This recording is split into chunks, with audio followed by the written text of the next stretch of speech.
2024년 늦가을, 동양의 진주라 불리는 도시 홍콩. 빅토리아 하버의 검푸른 물결 위로 쏟아지는 마천루의 불빛은 100만 가지의 꿈과 욕망을 비추며 여전히 전 세계 여행객들의 마음을 사로잡고 있었습니다. 하지만 빛이 강렬할수록 그 이면에 드리우는 그림자는 더욱 깊고 어두워지는 법입니다. 같은 해 10월, 이 눈부신 도시의 빛과 그림자 그 경계 어딘가에서 한 명의 대한민국 국민이 흔적도 없이 사라졌습니다. 그녀의 이름 김서윤. 당시 27세. 팍팍한 직장 생활의 쉼표를 찍고 잠시나마 이국적인 자유를 만끽하기 위해 홍콩을 찾았던 그녀는 어째서인지 영원히 돌아오지 못하는 여행객이 되고 말았습니다. 단순 가출 혹은 불의의 사고로 시작되었던 이 사건은 시간이 흐를수록 거대하고 복잡한 의문점들을 수면 위로 떠오르게 했습니다. 이것은 정말 우연히 잘못된 시간과 잘못된 장소에 있었던 한 개인의 참혹한 불행이었을까요? 아니면 우리가 감히 상상조차 할 수 없는 거대한 진실의 파편이 그녀의 평범했던 삶을 휩쓸고 지나간 것일까요? 김서윤 씨가 마지막으로 목격된 곳은 수만 명의 인파가 운집했던 홍콩의 민주주의 시위 현장 인근이었습니다. 그리고 그녀를 둘러싼 마지막 기억은 국적 불명의 남성들에게 무자비한 폭행을 당한 뒤 어디론가 끌려갔다는 충격적인 목격담뿐입니다. 대체 왜 평범하기 그지없던 대한민국의 20대 여성이 이역만리 홍콩의 정치적 소용돌이 한복판에서 사라져야만 했을까?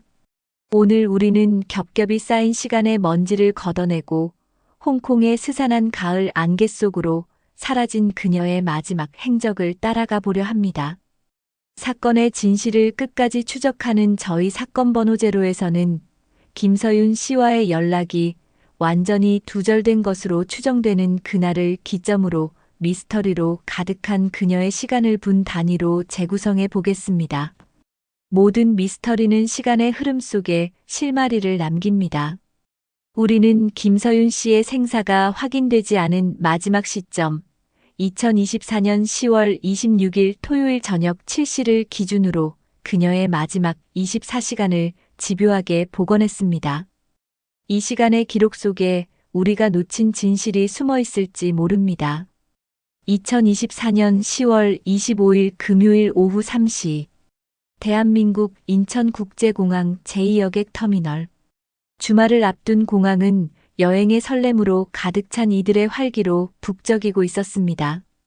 김서윤 씨 역시 그들 중 한 명이었습니다.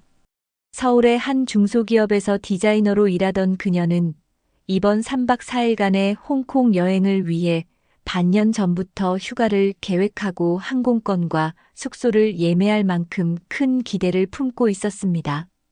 출국 직전 그녀는 친한 직장 동료에게 잠시 모든 걸 잊고 영화 속 주인공처럼 홍콩의 밤거리를 실컷 걸어보고 올게요.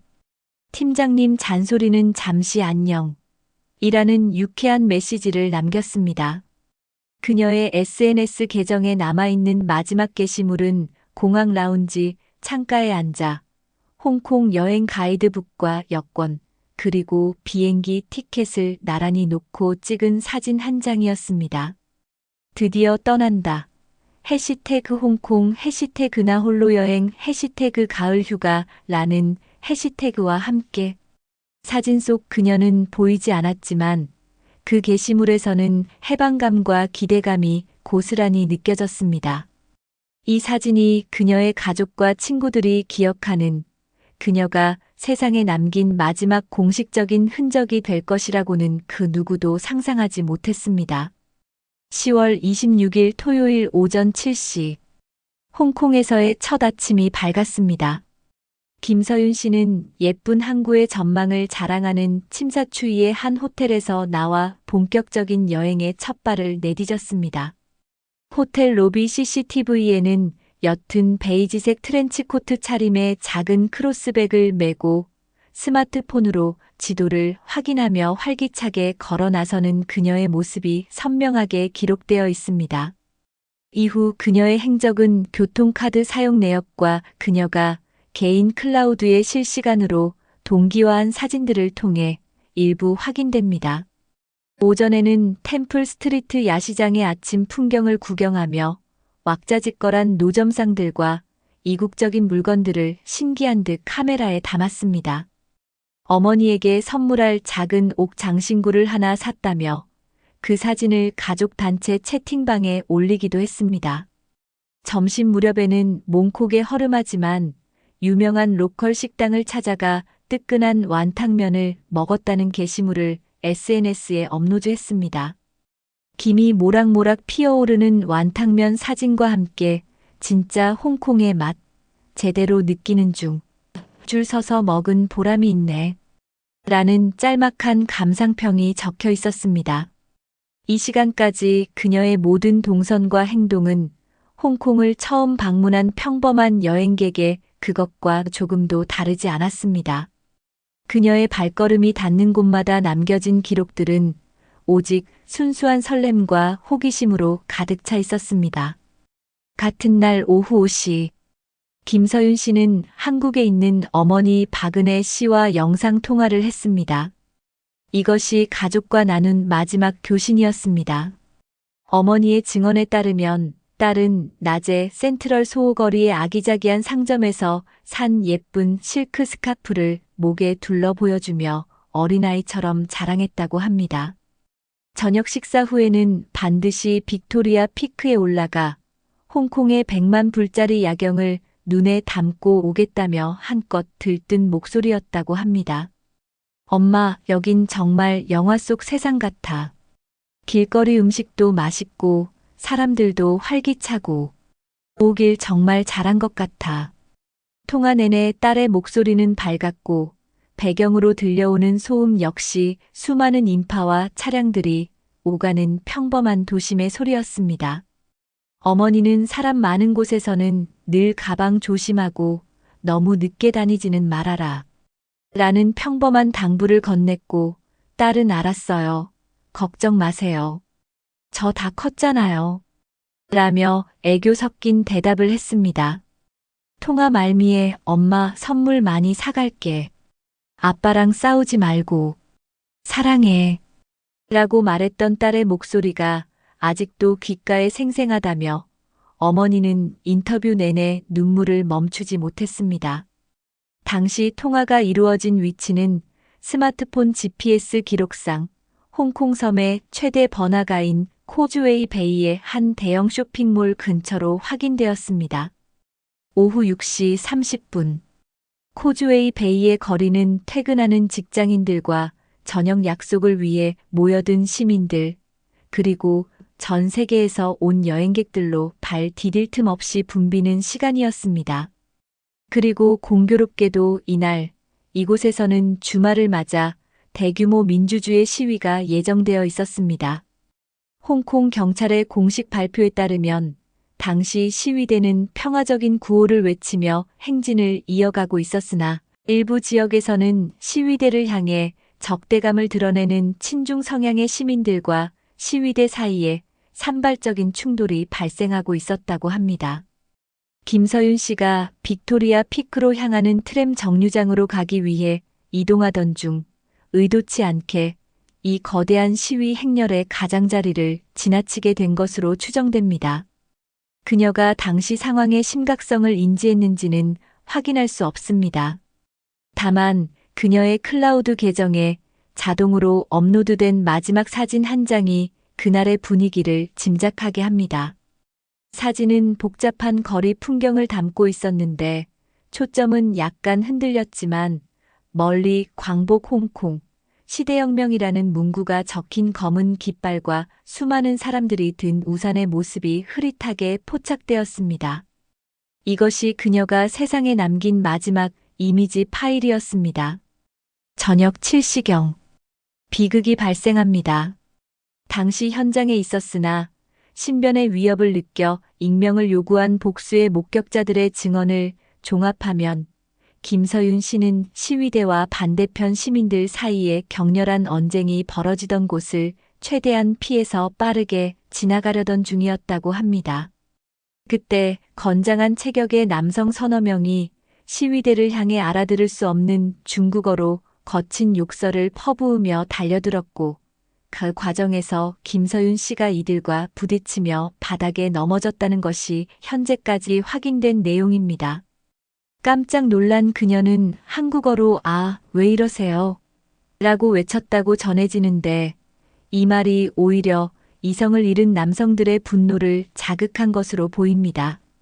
목격자 중 한 명인 홍콩 시민 어 씨에 따르면 남성 중 한 명이 "어디서 온 여자야? 저들과 한패인가?" 라고 소리친 뒤 넘어진 김서윤 씨의 머리채를 거칠게 잡아챘다고 합니다. 주변이 순식간에 아수라장이 되었고, 일부 시민들이 말리려 했으나 다른 남성들이 위협적으로 막아서며 접근하지 못하게 했습니다. 그들은 그녀를 강제로 일으켜 세워 인적이 드문 좁은 골목 안쪽으로 거칠게 끌고 갔습니다. 이 모든 과정은 불과 12분이라는 극히 짧은 시간 사이에 매우 폭력적이고 일사불란하게 일어난 것으로 추정됩니다. 이것이 김서윤 씨에 대한 마지막 목격담입니다. 그 어두운 골목 안으로 사라진 뒤 그녀를 다시 본 사람은 지금까지 아무도 나타나지 않았습니다. 10월 27일 일요일 오전 7시.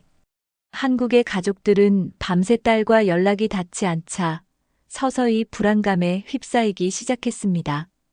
저녁에 야경을 보고 꼭 다시 연락하겠다던 딸의 전화는 오지 않았고, "몇 시간 간격으로 보낸 무슨 일 있니? 답장 좀 해다오." 라는 메시지는 1이라는 숫자만 남긴 채 읽지 않은 상태 그대로였습니다.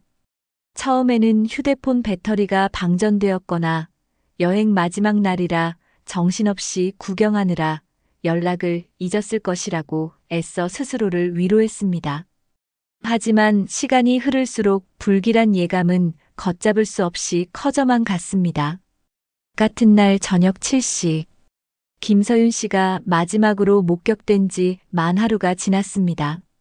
딸이 예약했던 귀국 항공편의 탑승자 명단에 그녀의 이름이 없다는 것을 항공사로부터 최종적으로 확인한 가족들은 결국 대한민국 외교부 영사콜센터에 흐느끼며 실종 신고를 접수했습니다. 즉시 주홍콩 대한민국 총영사관은 현지 경찰의 협조를 요청하며 공식적인 수사 절차에 착수하게 됩니다. 하지만 실종 사건의 골든타임이라 불리는 24시간은 이미 속절없이 흘러가 버린 뒤였습니다. 실종 신고가 접수된 직후 주홍콩 총영사관은 담당 영사를 급파하고 홍콩 경찰과 공조하여 즉각적인 수색 작업에 돌입했습니다. 수사의 초점은 김서윤 씨가 마지막으로 목격된 코즈웨이 베이 일대에 맞춰졌습니다. 경찰은 사건 현장 주변의 모든 공공 및 사설 CCTV 영상을 확보해 분석하기 시작했습니다. 하지만 결정적인 단서를 찾는 데는 수많은 난관이 존재했습니다. 당시 시위로 인해 거리에 인파가 너무 많아 용의자들의 신원을 특정하기가 사실상 불가능했고, 특히 김서윤 씨가 끌려 들어간 것으로 추정되는 골목은 낡은 건물들 사이에 위치한 전형적인 CCTV 사각지대였습니다. 경찰은 골목 안쪽을 정밀 감식했지만 격렬한 몸싸움의 흔적이나 혈흔 등 그 어떤 유의미한 흔적도 발견하지 못했습니다. 사건 발생 며칠 뒤 이 소식은 한국 언론을 통해 보도되기 시작했습니다. 처음에는 홍콩 여행 한국인 연락 두절 정도의 단신으로 다뤄졌지만 시위 현장에서 폭행 후 실종되었다는 구체적인 정황이 알려지자 순식간에 주요 뉴스로 떠올랐습니다. 홍콩 시위 불똥, 한국인 여행객의 튀었나, 정체불명 남성들에게 폭행당한 20대 여성 실종, 증오범죄 가능성 등 자극적인 제목의 기사들이 연일 쏟아졌습니다. 청와대 국민청원 게시판에는 홍콩 정부의 미온적인 태도를 비판하며 한국 정부의 적극적인 외교적 대응을 촉구하는 글이 올라와 수십만 명의 동의를 얻기도 했습니다. 사건은 단순 실종을 넘어 양국 간의 외교 문제로 비화될 조짐을 보였습니다. 딸이 사라졌다는 소식을 듣고 모든 것을 제쳐두고 한달음에 홍콩으로 달려온 김서윤 씨의 부모님은 매일같이 눈물로 밤을 지새웠습니다. 아버지는 서툰 영어와 번역기 앱에 의지해 직접 딸의 사진이 담긴 전단지를 만들어 코즈웨이 베이 거리의 나가 행인들에게 나누어 주었고, 어머니는 영사관과 경찰서를 오가며 수사 진행 상황을 확인했지만 돌아오는 답변은 늘 최선을 다하고 있다는 원론적인 이야기뿐이었습니다. 언론과의 인터뷰에서 아버지는 이렇게 호소했습니다. 제 딸은 정치 같은 건 잘 모르는 아이입니다. 그저 홍콩의 야경이 보고 싶어서, 열심히 일한 자신에게 상을 주고 싶어서 이곳에 왔을 뿐입니다. 제발 저희 딸을 가족의 품으로 돌려보내 주십시오. 살아만 있어다오, 서윤아.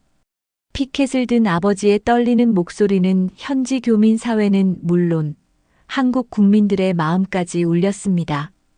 가족의 시간은 그날 2024년 10월 26일에 멈춰버렸습니다. 수사가 장기화되며 사건이 미궁 속으로 빠져들던 무렵, 누구도 예상치 못했던 새로운 단서가 등장하며 사건은 전혀 다른 국면을 맞이하게 됩니다.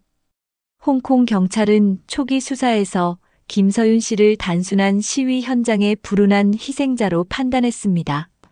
반중 성향 시위대에 대한 극단적인 반감을 가진 일부 친중 세력의 우발적인 폭행 및 납치일 가능성에 무게를 뒀던 것입니다. 하지만 김서윤 씨의 호텔방에서 발견된 노트북과 한국의 자택에서 압수한 개인 컴퓨터에 대한 디지털 포렌식 분석 결과 충격적인 사실이 드러났습니다. 그녀의 인터넷 검색 기록 중 일부가 전문적인 프로그램을 사용해야만 복원할 수 있을 정도로 교묘하게 삭제된 흔적이 발견되었고, 이를 복원하자 놀라운 검색어들이 나타났습니다. 홍콩 독립운동 자금 추적, 중국 본토 송환법 반대 인사 명단, 삼합회와 중국 공안의 관계, 홍콩 내 반체제, 언론인 리스트 등 일반적인 여행객이라면 전혀 관심을 갖지 않을 법한 매우 민감하고 전문적인 내용들이었습니다. 단순한 호기심으로 보기에는 그 검색의 깊이와 양이 상당했으며, 일부는 암호화된 해외 포럼이나 다크웹에 접속을 시도한 흔적까지 발견된 것으로 전해집니다. 이뿐만이 아니었습니다. 사건 발생 한 달여가 지났을 때 자신을 당시 사건 현장 근처에 있었던 또 다른 목격자라고 밝힌 익명의 제보자가 한국의 한 탐사보도 전문 언론사에 이메일을 보내왔습니다. 그는 김서윤 씨가 남성들에게 끌려간 것이 맞지만 자신이 본 광경은 일반적인 폭행이나 납치와는 전혀 다른 느낌이었다고 주장했습니다. 그의 증언에 따르면 남성들은 그녀를 폭행하면서도 주변의 시선을 극도로 의식하는 듯 보였고, 골목 안쪽에서 미리 대기하고 있던 것으로 보이는 번호판 없는 검은색 승용차에 그녀를 매우 신속하고 조직적으로 태웠다는 것입니다. 마치 수없이 훈련한 것처럼 각자의 역할이 정해져 있는 듯 움직였다는 그의 주장은 이 사건이 결코 우발적인 범행이 아닐 수도 있다는 강력한 의혹을 제기했습니다. 이 두 가지 새로운 단서는 사건의 본질을 뒤흔들었습니다. 김서윤 씨는 정말 평범한 회사원이었을까요? 혹시 그녀는 우리가 모르는 또 다른 신분을 가지고 있었던 것은 아닐까요? 그녀의 홍콩 방문 목적이 단순한 여행이 아니었을 수도 있다는 추정이 고개를 들기 시작했습니다. 일각에서는 그녀가 특정 단체에 소속되어 비밀스러운 임무를 수행하던 중 정체가 발각되어 보복을 당한 것이 아니냐는 조심스러운 분석까지 나왔습니다. 물론 이는 어떠한 공식적인 확인도 거치지 않은 추측일 뿐입니다. 하지만 분명한 것은 그녀의 실종이 단순한 불운이 아닐 수도 있다는 합리적 의심의 씨앗이 심어졌다는 사실입니다. 김서윤 씨가 홍콩의 거리에서 사라진 지 어느덧 1년이라는 시간이 흘렀습니다. 홍콩 경찰의 공식적인 수사는 사실상 중단된 상태나 마찬가지입니다. 초기 수사 이후 뚜렷한 증거를 확보하지 못했고 정치적으로 민감한 사안이라는 이유로 더 이상의 적극적인 수사 의지를 보이지 않고 있다는 것이 외교가의 분석입니다. 한국 정부 역시 수차례 유감을 표명하고 재수사를 촉구했지만 실질적인 압박으로 이어지지는 못했습니다. 시간의 흐름 속에 대중의 관심도 점차 희미해졌고 그녀의 이름은 이제 사람들의 기억 속에서 서서히 잊혀가고 있습니다. 김서윤 씨의 가족들은 여전히 홍콩과 한국을 오가며 딸의 행방을 찾기 위한 노력을 멈추지 않고 있습니다. 작은 온라인 커뮤니티를 만들어 딸에 대한 기억을 공유하고 국내외 인권단체에 꾸준히 도움을 요청하며 사건의 공소시효가 끝나지 않도록 여론을 환기시키고 있습니다. 가족들은 여전히 믿고 있습니다. 딸이 어딘가에 반드시 살아있을 것이라고 말입니다. 하지만 그 믿음은 기약 없는 기다림 속에서 매일같이 닳아 없어지고 있습니다. 결국 김서윤 씨 실종 사건은 명확한 증거도 용의자도 심지어 그녀의 생사조차도 확인되지 않은 채 영구 미제 사건으로 남을 위기에 처해 있습니다. 한 개인의 비극이 거대한 정치적 담론과 국제관계의 힘겨루기 속에서 어떻게 잊혀지고 소외될 수 있는지를 보여주는 뼈아픈 사례가 되고 만 것입니다. 한 사람의 인생이 송두리째 증발해버렸습니다.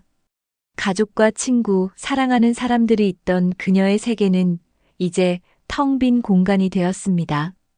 우리는 이 사건을 통해 한 가지 중요한 사실을 마주하게 됩니다.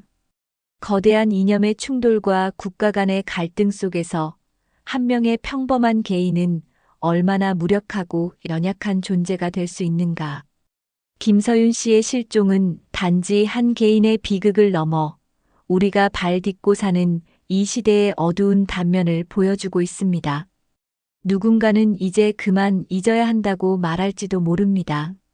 하지만 잊혀지는 순간 진실은 영원히 묻히게 됩니다. 우리가 그녀의 이름을 계속해서 부르고 그녀에게 무슨 일이 있었는지 질문을 멈추지 않을 때 비로소 진실의 문을 열 수 있는 작은 희망이라도 생기는 것이 아닐까? 김서윤 씨가 어디에 있든 그녀가 겪었을 고통과 공포를 우리는 외면해서는 안 될 것입니다. 그리고 무엇보다 그녀를 애타게 기다리는 가족들의 눈물을 외면해서는 안 될 것입니다. 화려한 도시 홍콩의 어딘가에 여전히 풀리지 않는 질문이 남아 있습니다. 2024년 가을, 김서윤은 왜 사라져야만 했는가? 그녀를 둘러싼 미스터리의 조각들은 여전히 짙은 안개 속에 흩어져 있습니다. 김서윤 씨의 마지막 행적에 대한 여러분의 제보를 기다리며 저희 사건 번호 제로는 진실이 밝혀지는 그날까지 이 사건을 잊지 않고 추적하겠습니다.